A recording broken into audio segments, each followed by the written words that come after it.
The certified letter didn't say I had to pay a fine. It said I had to hire a contractor to demolish 45 feet of reinforced concrete by the following Tuesday. I stood in my kitchen, holding the paper, listening to the hum of the refrigerator. It was a Tuesday in October. The letter was dated the previous Friday.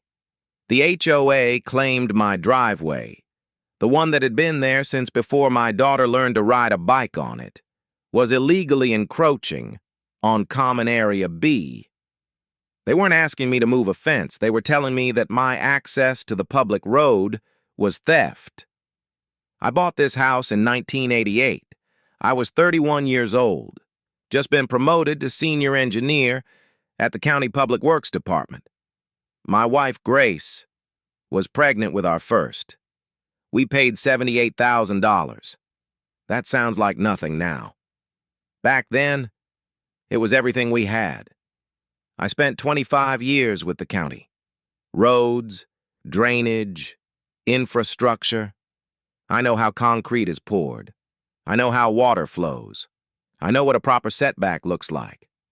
I retired in 2013. For the next 10 years, nobody said a word about the driveway. Then, Vance Miller was elected HOA President. Vance was a retired district manager for a rental car company. He wore polo shirts tucked into khaki shorts. He walked the neighborhood with a clipboard and a measuring tape. He had that specific kind of dangerous boredom, the kind that comes when a man who used to boss people around suddenly has nowhere to go at 8 a.m. The first notice was a warning. It said I was maintaining an unauthorized improvement on community land. I thought it was a clerical error. I walked over to Vance's house, 4 doors down. He answered the door holding a glass of iced tea. He smiled, but it didn't reach his eyes. "It's not personal, Frank," he said, blocking the doorway. He didn't invite me in. "We're doing a compliance audit. The surveyor came out last week. Your driveway is 3 feet over the lot line. It's on association property." "Vance," I said, "that driveway was poured in 1984, before I bought the house, before the HOA existed, before you moved to this state. Does that make it right?" he asked.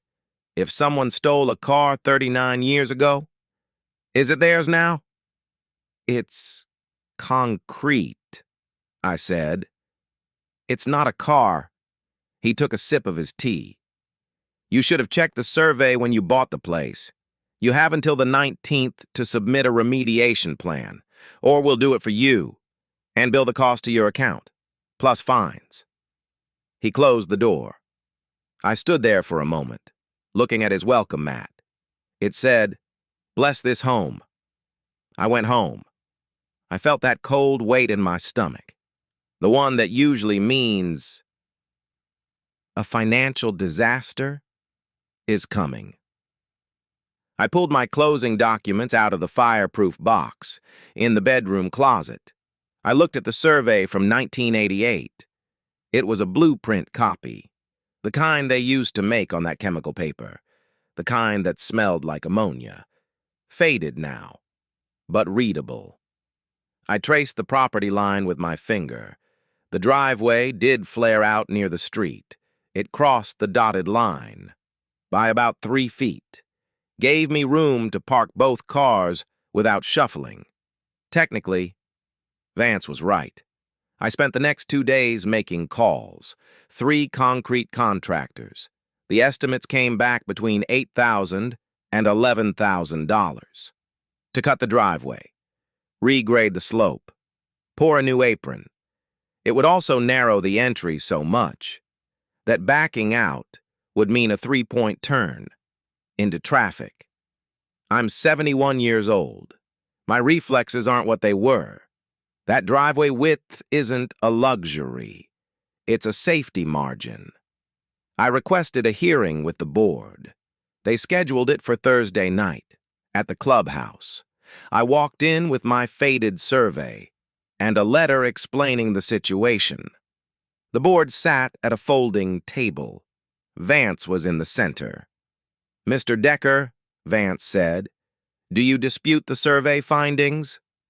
"No," I said, "but the driveway was built by the original developer. It's been there for nearly 40 years. Surely there's a grandfather clause." "There is no grandfather clause for theft of land," Vance said. "The association pays taxes on that common area. You are using it for private benefit. If someone slips on that 3-foot section, who do they sue?" "Us." "I'll sign a waiver," I offered. "I'll indemnify the association." "We aren't interested in complicated legal arrangements," Vance said. "We want our land back. You have 7 days. After that, we begin fining you $150 per day." "150, I asked. "The bylaws say 50. For trash cans," Vance corrected. "For structural encroachments, it's 150. Check the 2019 amendment." I looked at the other board members. None of them would meet my eyes. I left the meeting shaking. Not from anger, from fear. I have a pension. It's enough.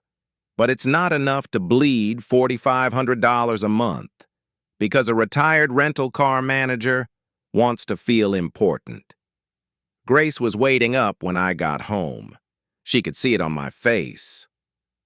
"How bad?" she asked. I told her. She was quiet for a long time. Then she said, "Maybe we should just pay it.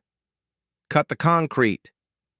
"I don't want to lose this house, Frank. I don't want to lose this house and over 3 feet of cement."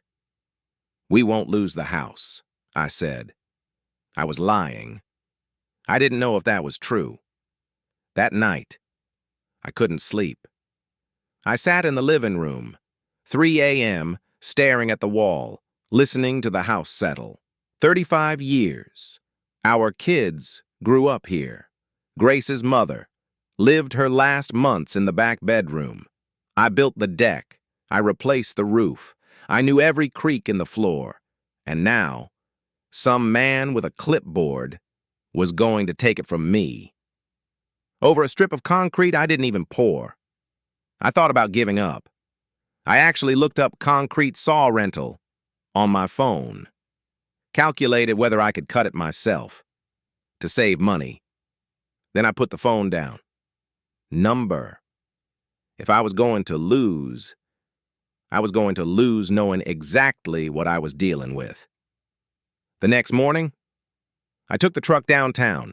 The county recorder of deeds office is in the basement of the courthouse, a room that smells like dust and toner and 40 years of paper. I didn't want the digital records. Anyone can search those. I wanted the archives, the microfiche, the original documents. I spent 6 hours at that machine. My eyes burned, my back ached. But I know how to trace a chain of title. 25 years in public works. Teaches you how to read a plat. I pulled the original subdivision map. Ridgewood Estates, Phase 1, recorded March 1983. The developer was a company called Horizon Builders. They went bankrupt in 1991. I traced the timeline. March 1983. Plat recorded. July 1983. Building permit issued for my lot. November 1983. Foundation poured. February 1984. Driveway poured. May 1984. House sold to the first owner.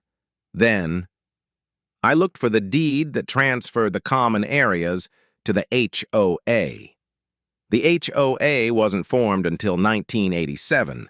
The developer held on to the common land until they'd sold enough lots. I found the transfer deed. It was dated June 1987. I stared at the screen.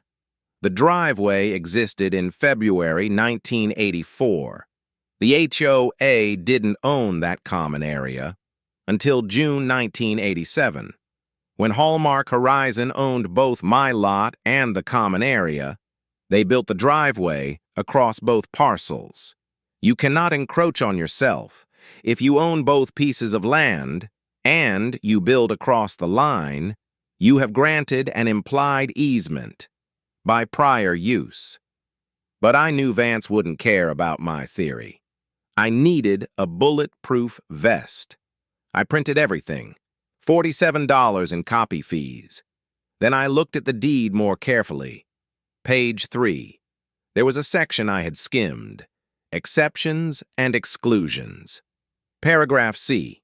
Grantor conveys the common area subject to all existing easements, encroachments, and improvements, visible or invisible, recorded or unrecorded, as of the date of this instrument. I read it 3 times. Then I called a real estate attorney, a woman named Margaret Chen. I knew her from my county days. She'd handled rights-of-way disputes. I told her I had $800 to spend. She said, "Send me the documents." 2 days later, the fine started. $150, then $300, then $450. I received another letter. Notice of lien intent. Vance was moving to put a lien on my house. If he perfected it, he could eventually foreclose. I felt sick. Margaret called me on a Wednesday afternoon. "You found something important," she said. "But it's not just the timeline. Did you read the exceptions clause on the 1987 deed?" "I read it," I said. "I didn't understand it." "Here's what it means," Margaret said. "When the developer gave the common area to the HOA, they gave it with the driveway already on it. The HOA accepted the land, as is. They accepted that encroachment as a condition of the title. They never owned that 3-foot strip, free and clear. So Vance is wrong? Vance is trespassing," she said, "on your easement." "Write the letter," I said. Margaret wrote the letter that night. It was brutal. It didn't ask for a meeting. It demanded an immediate cessation of harassment.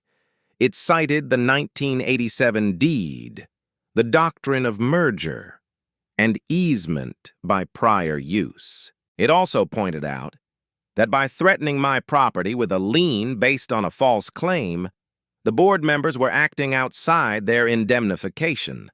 That meant if I sued, I could sue them personally. I mailed it certified. Then I waited. 3 days later, I saw Vance walking his dog. He stopped in front of my house. He looked at the driveway. He looked at me. He didn't say anything. The reply came from the HOA's law firm, not Vance, a lawyer. "We are reviewing your correspondence." But the fines didn't stop. The balance on the HOA portal kept climbing.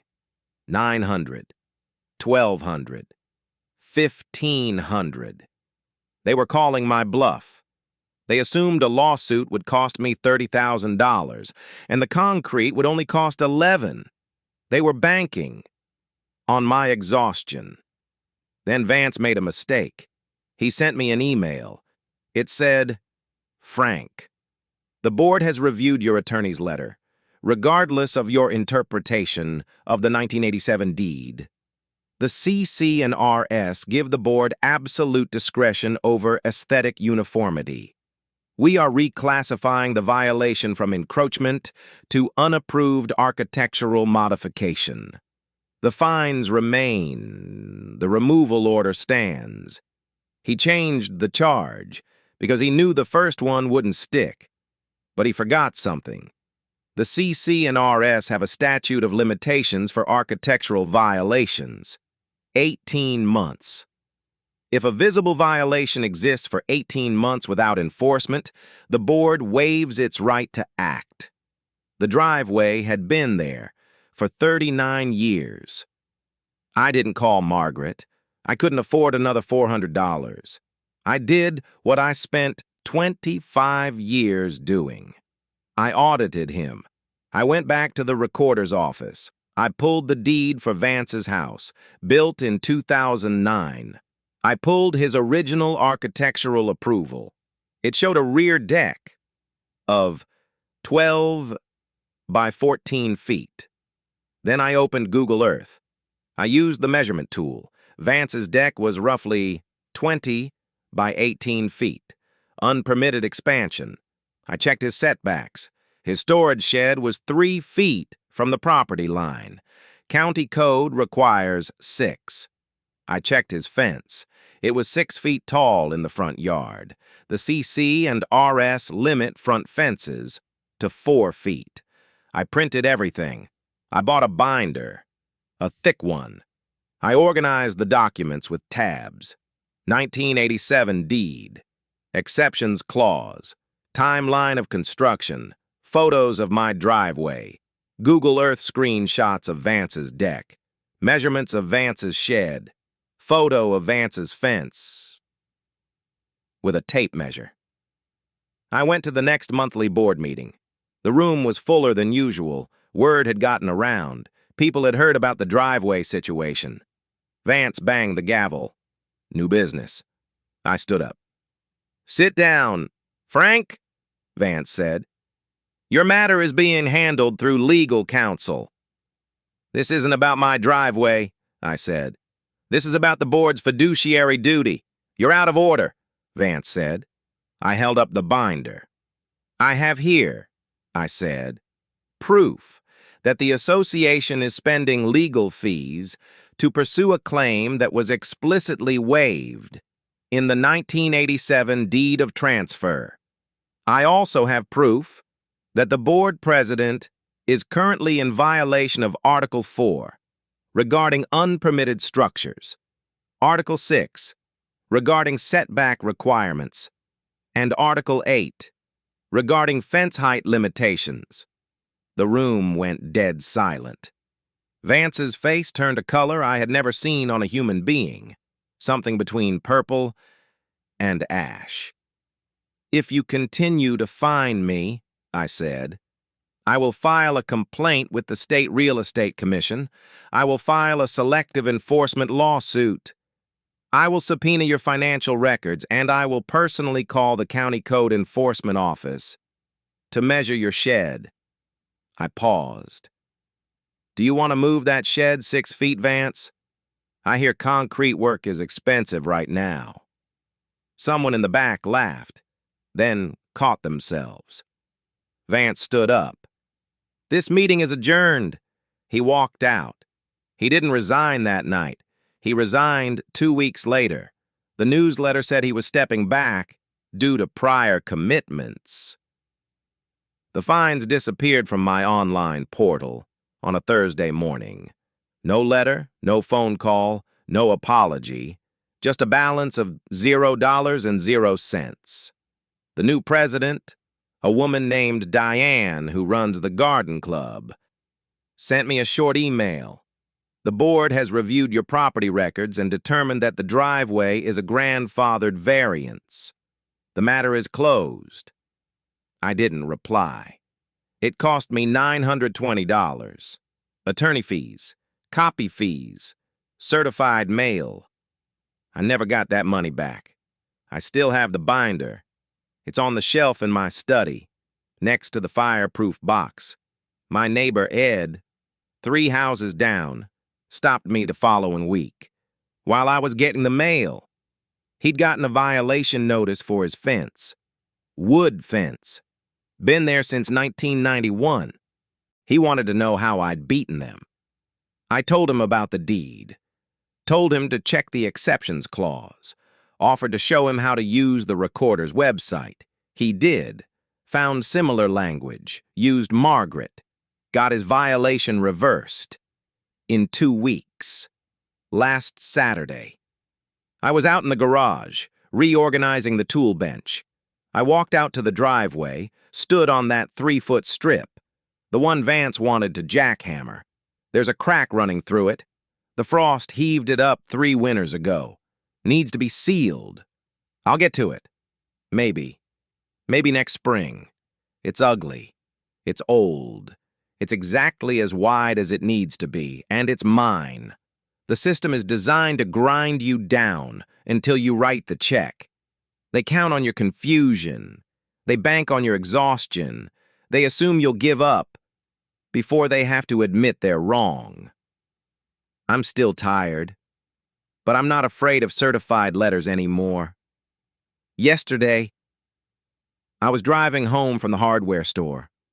I saw a survey crew, 3 streets over, orange vests, tripods, stakes with pink ribbons, and I saw a young couple standing on their porch, arms crossed, looking confused, looking worried.